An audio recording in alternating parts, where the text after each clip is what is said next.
The incy-wincy spider climbed up the water spout. Vinny returned to the conscious slowly and painfully. She was dragging herself along the pipe, using her only one teeth and rope. Down came the rain and washed the spider out. Damn it! Her head freaking hurt. She felt like she had been run over by a cart. Out came the sun and dried up all the rain several times. So the incy-wincy spider climbed out the spout again.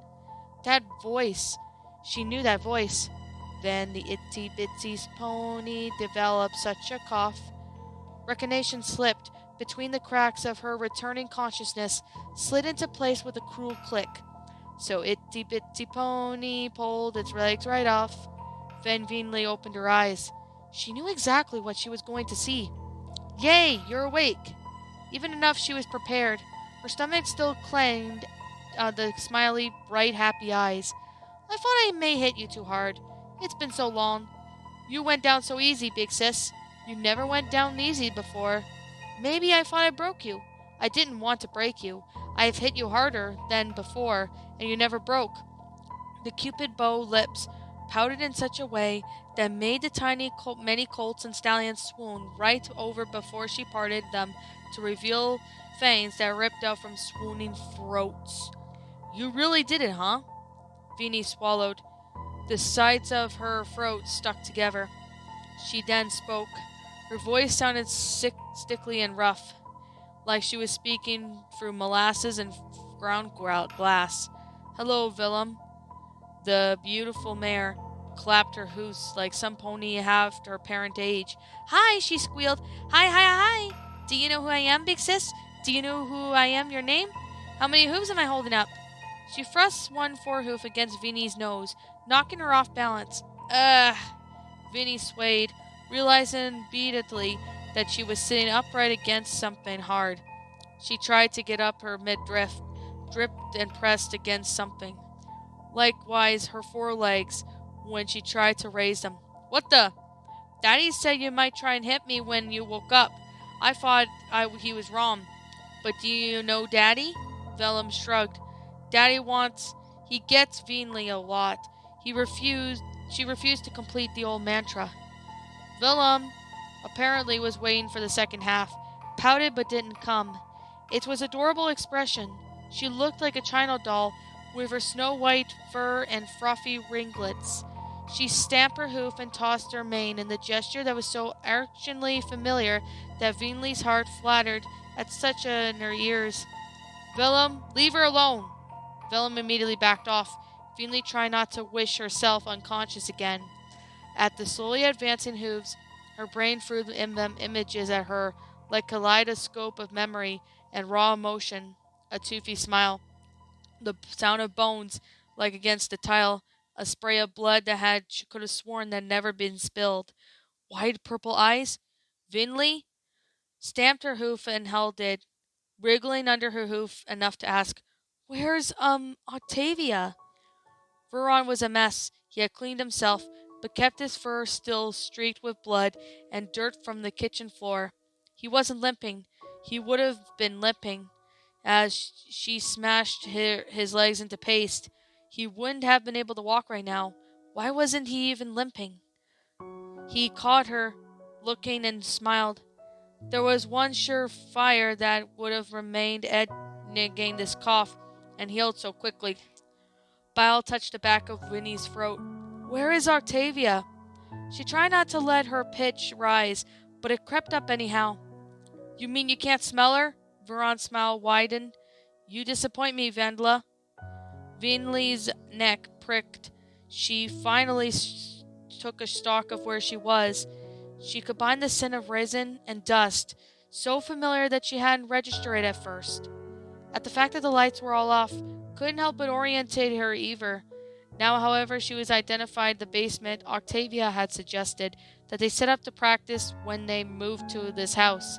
She and Vinley spent long hours painstakingly mapping the walls in foam and soundproof for when either of them wanted time to play as loud as possible without disturbing the neighbors.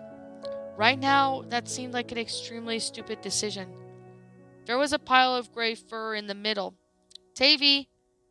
Vinley's eyes then exploded into movement.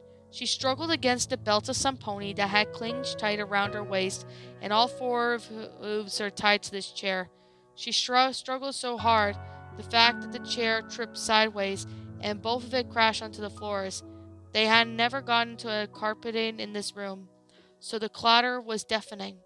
Even when the noise was faded, her voice carried on, steaming, angry interjectives. Vandala, Veron chid. Such language! She flung a curse at him like a poisoned dart. You wounded me! Veron placed her forehead to his chest, seemingly to only just notice that it was dirty. He frowned, looking about, eventually sitting a while for a cloth. Octavia used to shine her wood bow and cello. Veron swiped himself in the breast, even motioned, speaking as his cleaned off small patches of bloodstains. She is not dead. She was useful in helping me repair the damage you caused, but she is less useful dead than alive, and at the moment it is. That pause made Vinley go stale. Octavia was alive. She fastened into the thought. Octavia was alive. Her Tavy wasn't dead. The mixture of relief and suspicion washed over her, simultaneously loosening and tightening her muscles. Veron fed on her, on the fact that it landed on the creature, like her mind-standing sandbag dropped from a hot air balloon. The result in identification caused all of her thoughts to slide towards until she could think of nothing else. Veron! All she had beaten the tar out of him, and fed off of Octavia to fix the damage that she had caused. If she hadn't done that to him, he would have... Oh, Tavy, I'm so sorry. You're right, Daddy. Verlum crouched beside Vinley, peering over her like a particularly curious fossil upon the beach while shell collecting. She can't really break those bonds after all. I guess I owe you a fruit cup. Veron snorted indulgently. Not a bet is eager to win, my love, he sighed. All of my abilities flowing through your veins, and all that power, what you did to choose to do with it. He then clearly was addressing Vinley, although Vinlum chose to answer. She shut it all off? How did she even do that? And why would she even want to? She then pushed her face into Vinley's practice, pressing her eyeballs together. Why would you want to do that, big sis? It is not supposed to be possible, Veron said easily. He didn't sound angry anymore. In fact, he sounded rather bored. Vinley wasn't fooled. She was already tense when he lifted the music stand and tore it and threw it into 2 pieces of useless metal across the room. It is an insult still. He sounded bored. It's a crime against property. He picked it up, a stiff of papers. Octavia had scribbled over countless hours of composition. It was the work of a second for him to reduce the fluttering confetti. It is spitting in your father's eye. One forehoof met the wall, leaving around the indication that it just like the mark that had left in Octavia's chest. Finley realized with a jolt that she had been holding back before. It would have been simple for him to punch right through her body of an ordinary mortal pony. He turned her back to her. Vinny found herself shrinking against the overturned chair. I raised you not to spit, Vandilla. It is unladylike. She silenced with a whimper by biting the side of her cheek. Oh, you're in trouble, Vinilum giggled. Veron crossed the room, grabbed Vinley by the throat, and hoisted her into the air, chair and all. She choked, and combined the weight pushed her down to his iron grip. His hoof was like a vice. The urge to flare down the horn, and with him, everything in the room went strong. But though her wooziness had worn off now, and the risk was too great, especially with the venom around it, she couldn't save Octavia if she got herself killed.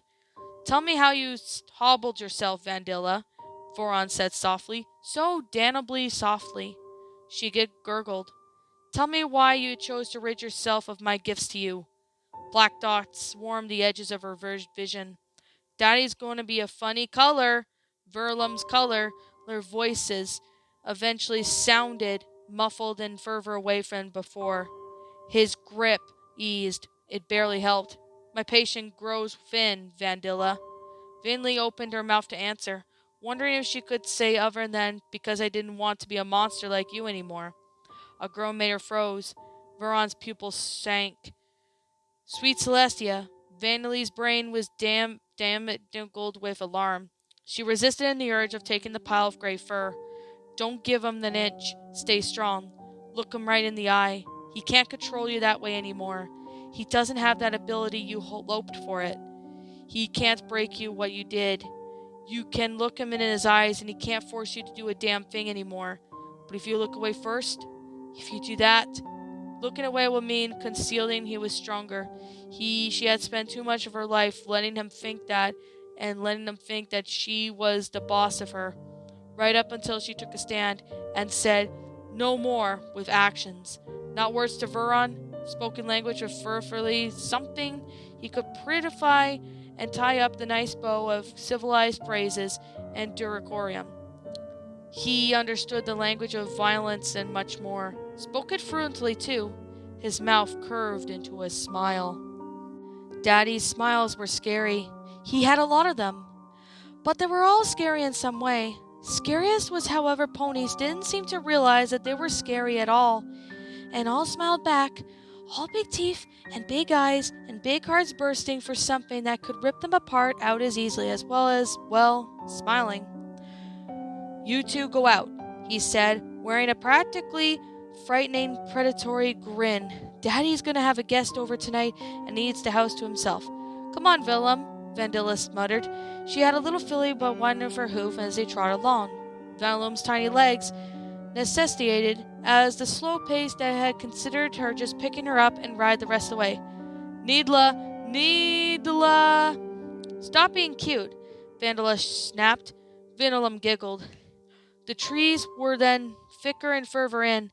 There was more undergrowth, too. Vandela scented the air, picking up the unmistakable aromas of rabbit, fox, urine, and the old musky smell of a badger had passed away hours ago.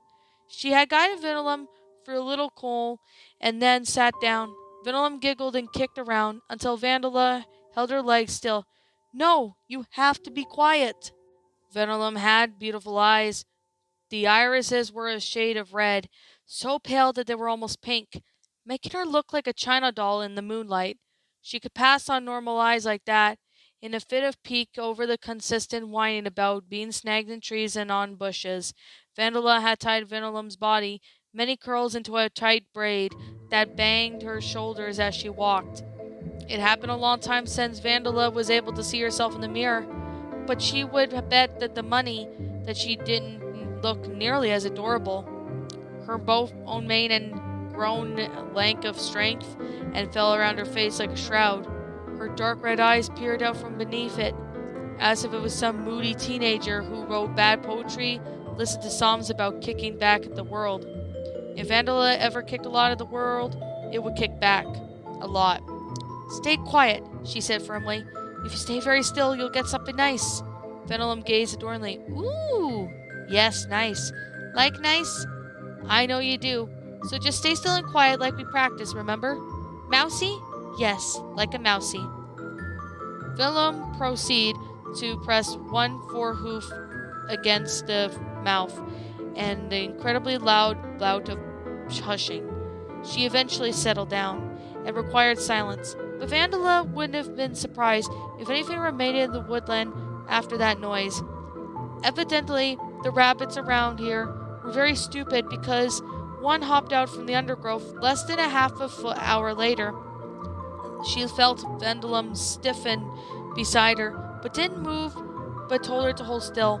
Tiny muscles quivered against the flank at the sight of the little white bottom popping up across the clearing in tiny hops and skips. "Wait for it," Vandala thought. "Wait for it." Vandalum let out an anticipation breath. The rabbit raised a nose, ears twitching.